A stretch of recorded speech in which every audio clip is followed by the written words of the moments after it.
Ano ito? Bakit maraming kababalagan sa mundong ito, ma? Una, nakakita ako ng rebulto na nakahawak na pugot na ulo.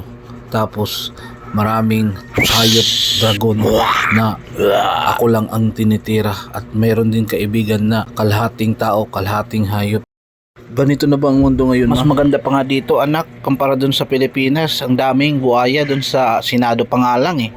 At saka, marami din dun sa Pilipinas na manananggal, lumilipad kahit saan.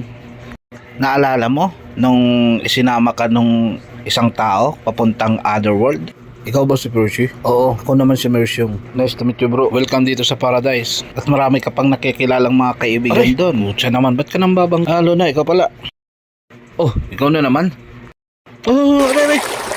Ba't ka ba nanunulak? Ano to? Teka, saan ba galing to? Alam mo ba, Percy? Ang lugar na ito ay may natatagong lihim. Ang lugar na ito ay mayroong barrier. Nagmumula ito sa enerhiya sa gitna ng kagubatan. Yun ang malaking puno na yun. Ang kapangyarihan na yun ay nanggagaling mula sa isang Diyos na may kapangyarihang kidlat. Nung pagkatapos niya talunin ang isang masama, ginamit niya ang kapangyarihan niya para gumawa ng barrier dito sa lugar natin. Kung sino man ang gustong pumasok dito na hindi kasama ay hindi makakapasok kundi makukuryente ito. Ang hindi nila alam, hawak pala ni Percy Jackson ang isang punyal na makapangyarihan na pwedeng makatalo nino man. Percy, nakita mo na ba ang iyong mga magulang, ang iyong ama na Jesus na hari ng mga tubig? Oo, nakita ko na. At narito ang iyong makapangyarihang punyal. Sasauli ko na. Ngunit naisauli ko na ang punyal, wala na sa akin. Di ako naniniwala. Kailangan ko yun dahil yun ang makakatalo sa aking kalaban.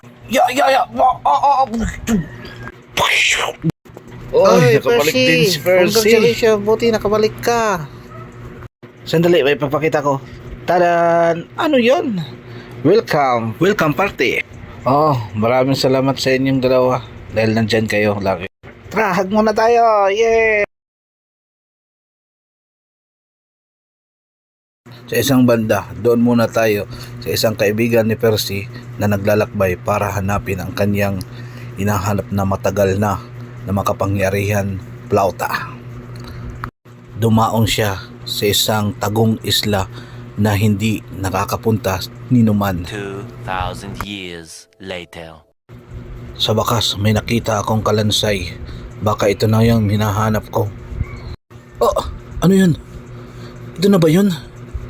Yung Plauta na sinasabi nila? Ito na nga yun, kaso parang madumi ah.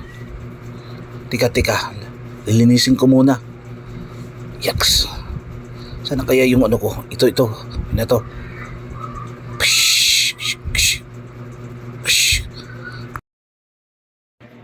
Nandyan lang pala yung hinahanap ko. Buti nasundan kita, hayop ka. Ito na nga yun. Teka, masubukan ko nga to. Ba't ganitong tunog? Gumagana naman. Yan. Yes. Ano yun? Sandali. Ano tao pala? Huwag kayo manunulak. Sandali. Teka, parang kilala ko to. Mersyang? Ikaw ba yan? Ikaw nga. Oh, sino mga kasama mo? Parang mga vlogger ah. Buti na lang nasundan kita.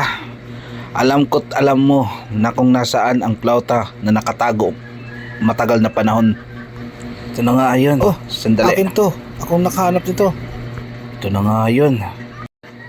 Alam mo ba kung ano to? Bakit? Ano ba yan? Sandali. Ganito na lang. Mamili ka. Yung buhay mo o iiwan mo sa akin yung Plauta na yan. Huwag naman ganyan. Dati kitang asawa. Hindi naman pwede ganun. Ops, tika. Sandali. Sige, ganito. Gawin natin. Wag na, papatayin na lang kita. Wait. Oh, ano yun? Aray. Ano yun? Oops.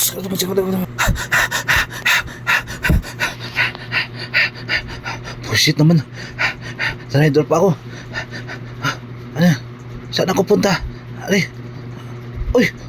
Laki naman ito. Ano to? Pugita? Wah! Laki naman ito. Ay!